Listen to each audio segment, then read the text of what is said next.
All right, welcome everybody. Today we're going to talk about lesson number 63. So this is still section 5.2. We are still talking about natural log integration, but now we're going to see some of the more challenging ways that we can do that.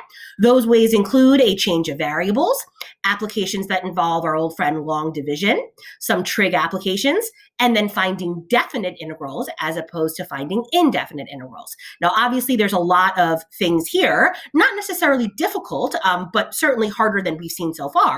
The lesson might also be a little bit on the longer side, so it's possible your teacher will break it up into different parts. Otherwise, just try to hang in there. And notice that you have homework 63 listed at the bottom there. So if you want to go ahead and jot that down, now might be a good time to do so. So before we get on to the new stuff, a little bit of a review. Remember that these are the two log rules for integration. You're basically going to use these anytime you're being asked to integrate a rational function. Here in the first formula, you have your easier version where you simply have an x in the denominator, whereas in the second version, you're talking about using u substitution.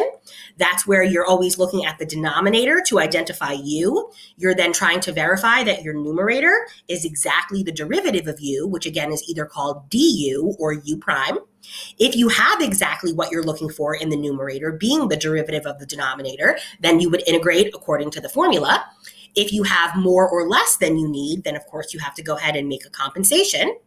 And then remember, a special note here about the absolute value. Remember that the absolute value is only needed if what is in the parentheses is not already entirely positive. So whatever you've been doing so far in lesson 9, if you've just been using the absolute value all the time, continue to do so. If you're identifying values that are always positive and just using parentheses, then that would be fine as well. Again, to get us started, here's an example of a problem that you should already know how to do based on yesterday's lesson. So if you're feeling confident, maybe pause and try it. If you want to work through a review together, then let's go ahead and get started. So here, you would go ahead and look at your denominator, and you would go ahead and identify that as being your u, x squared plus 1. You would then go ahead and take the derivative of u is du. The derivative of x squared is 2x. Don't forget dx. The derivative of a constant is always 0. From here, you would then go ahead and solve for dx, which in this case would be equal to du over 2x. You're then going to rewrite your problem, so leave the x that was originally there. You changed x squared plus 1 into u. Dx, you're going to replace as du over 2x.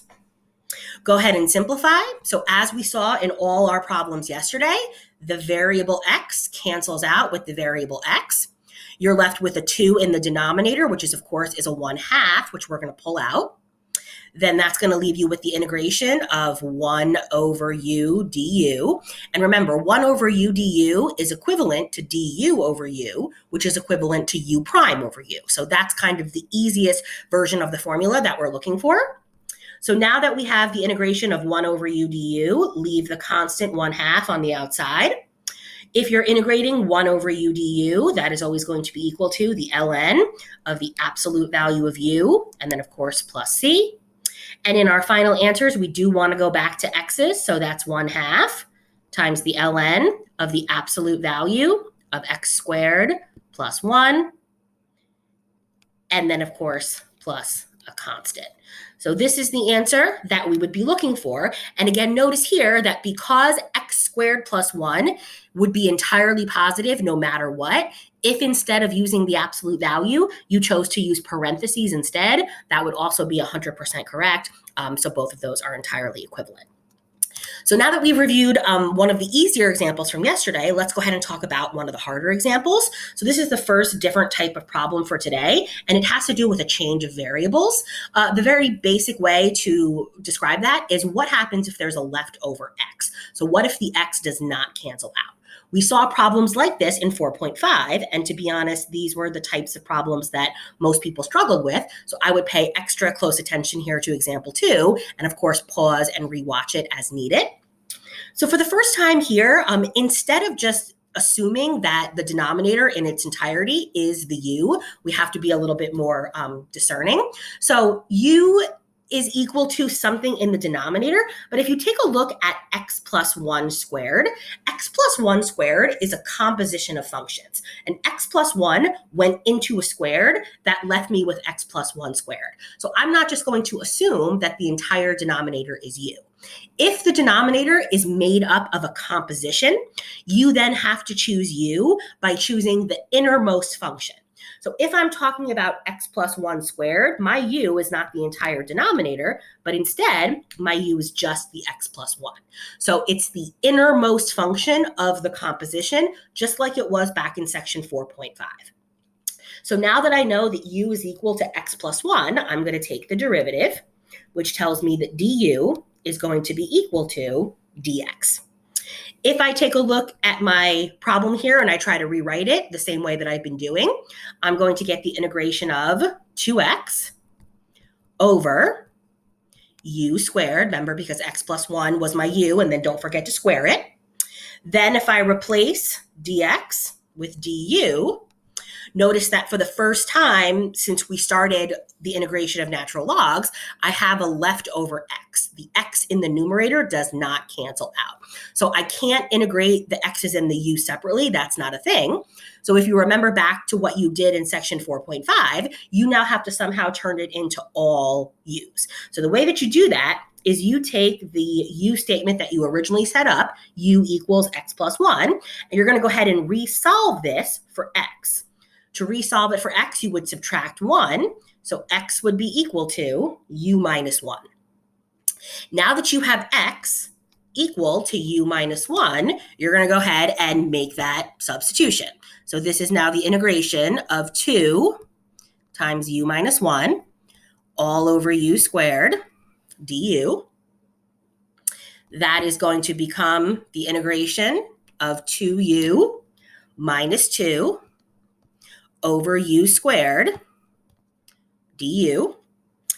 If I want to integrate this, I'm going to use one of my old strategies, which is the break it up strategy, the heart strategy, for those of you who know it by that name. If you have more terms in the numerator as compared to the denominator, you can go ahead and break it up. I have a couple of blank screens coming up, so I'm going to go on to the next slide. But again, you're just going to continue in your notebook. So I'm going to go ahead and break this up. And when I break this up, that is going to give me, that is going to give me the integration of 2u over u squared du minus the integration of 2 over u squared du. So that's the break it up step. Now I want to, again, do some more simplifying. So in my first term here, 2u over u squared, I'm going to reduce a u, and that is going to give me the integration of 2 over u du minus, here in the next step, 2 over u squared. I'm going to rewrite that as 2u to the negative 2 du. Then from here, I'm going to rewrite this again. So this is now the integration of 2 times 1 over u du minus the integration of 2u to the negative 2 du. So from here, I'm now going to go ahead and integrate each of these separately. Notice that the fractional part here, I'm still going to use my natural log. And then over here for the non-fractional part, I'm just going to integrate the same way that I always would. So make sure you don't forget how to do those easier type problems. So starting with the first set, if I'm going to integrate 2 times 1 over u du, that is going to be equal to, leave the 2, times the ln of the absolute value of u, minus, leave the 2. The way that you integrate u to the negative 2 is you raise the u to the 1 higher power, which would be negative 1. Then you divide it by that same power, which would also be negative 1. To get my final answer, okay, so 2 times the ln of the absolute value of u, go ahead and rewrite it again with an x. So 2 times the ln of the absolute value of x plus 1. Then you're going to simplify. So negative 2 u to the negative 1 divided by a negative 1. That simplifies to be plus 2 over u.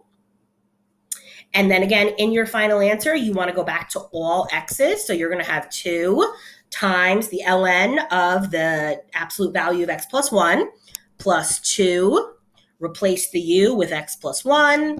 And then, of course, don't forget the plus c. So this is the only one of this type of problem that I have in today's lesson. So I would strongly recommend that you go back and review it if you need to.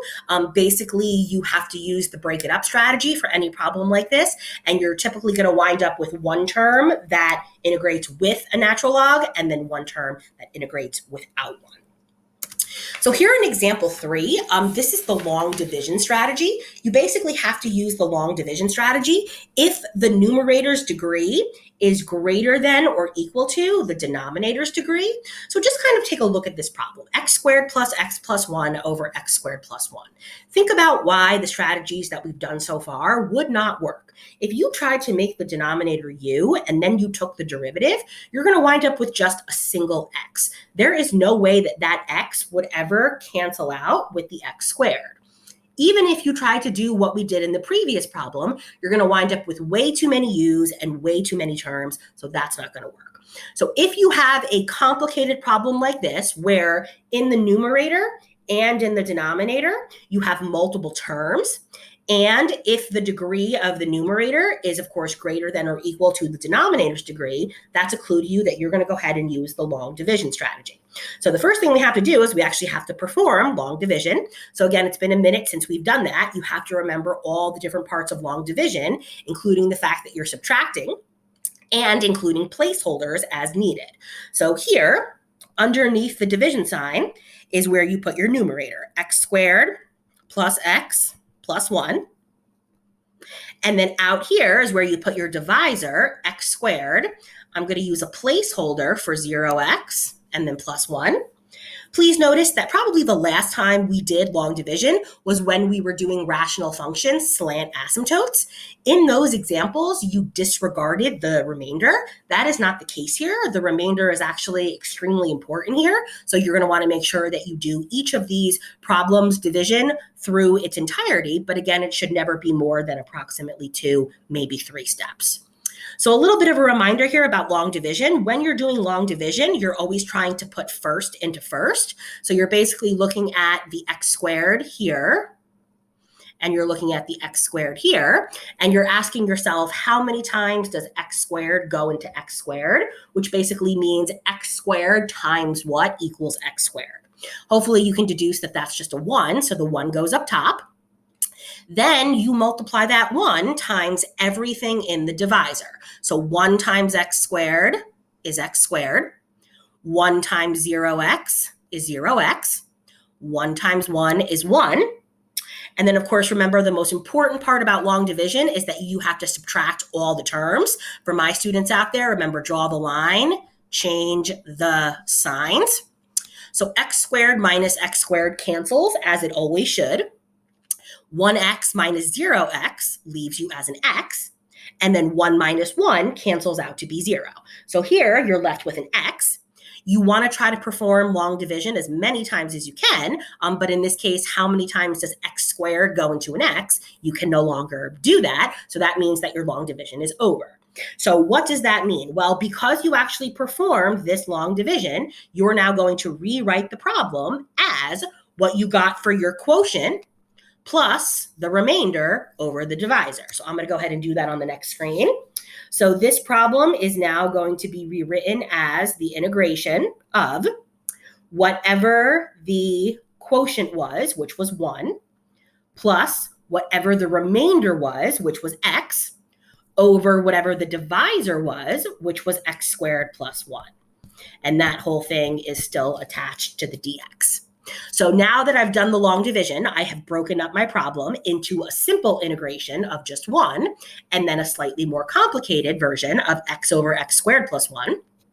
The 1 I'm going to integrate just as I normally would, but the x over x squared plus 1, I'm going to have to go ahead and integrate that using substitution. So look at your denominator, x squared plus 1. You can feel confident in saying that that entire thing is u, which means that du is equal to 2x dx. which means that dx would be equal to du over 2x. So this is now going to become the integration of, again, that simple 1 and dx plus the integration of this x over u. Replace the dx with du over 2x. Go ahead and reduce these x's, which gives me the integration of 1 dx plus the integration of 1 half times 1 over u du. And now I can go ahead and integrate each of these. So if you're integrating 1 dx, the integration of 1 dx is simply x plus, leave the 1 half, ln of the absolute value of u. And in the end, we're going to go ahead and make it all x's. So x plus 1 half times the ln of x squared plus 1. And then, of course, don't forget the plus c. And again, x squared plus 1, because of the fact that that quantity is entirely positive, you could use parentheses as opposed to using the absolute value if you choose. So I don't know how hard these types of problems are, but there's certainly a little bit more work. So let's go ahead and do another one like this, example 4. If you're feeling somewhat confident in the example that I just did, perhaps you might want to pause and try it. At the very least, you might want to try the long division on your own.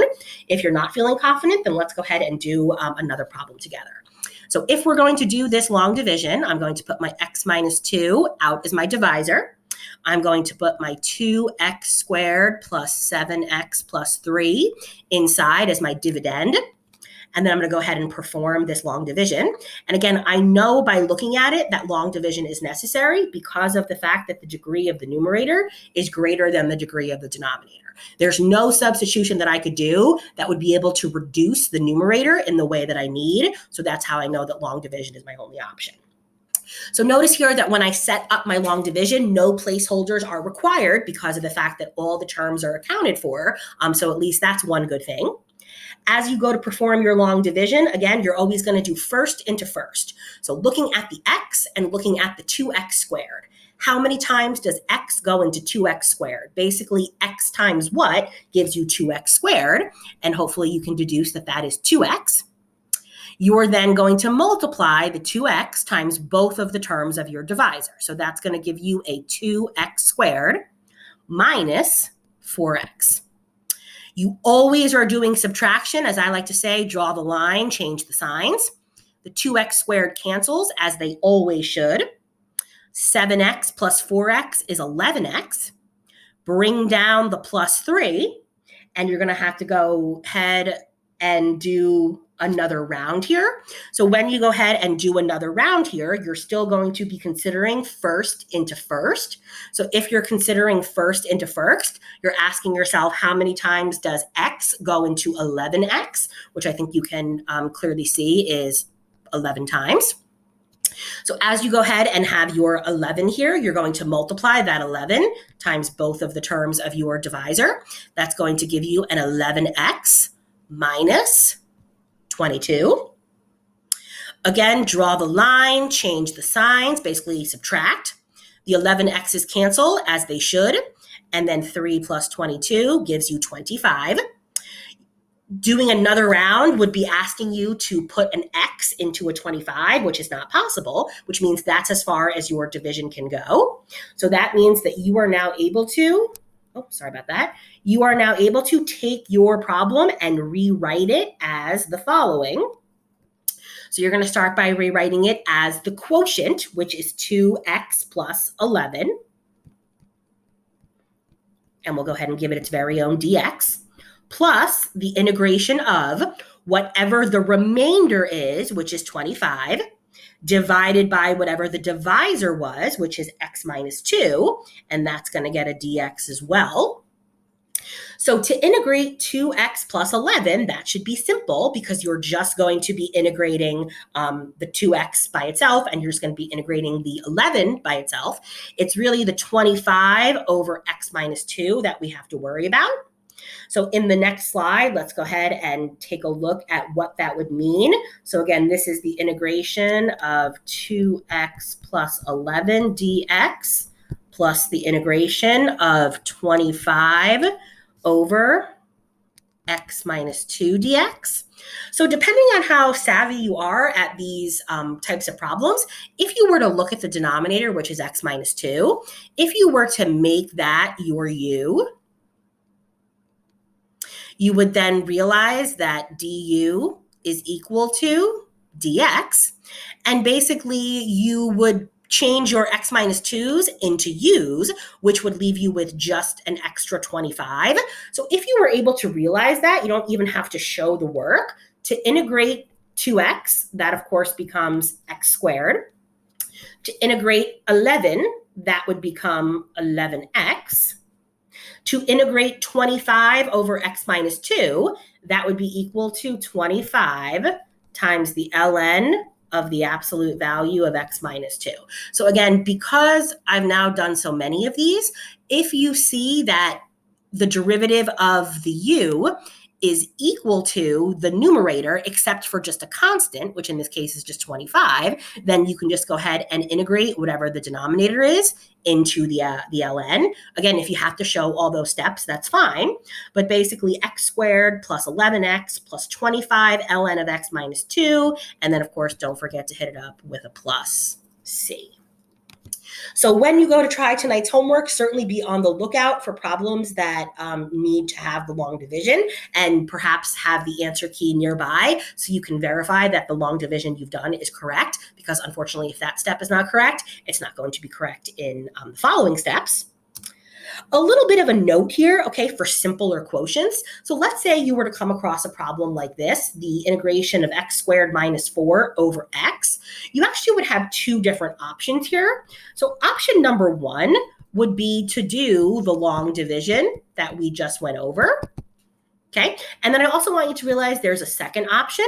So the second option would be not to do long division and instead to break it up right from the start. Simplify and then integrate from here. So this would be the break it up strategy. That's an old strategy that we learned. You guys were good at that back in the day. Because we're kind of focused here on the harder strategies, you might just want to do the problem the same way we're doing all the rest and do the long division. But I at least want you to understand that you could do it two ways, and the two answers that you get should be absolutely equivalent. A couple more here. So a note about integration with trig.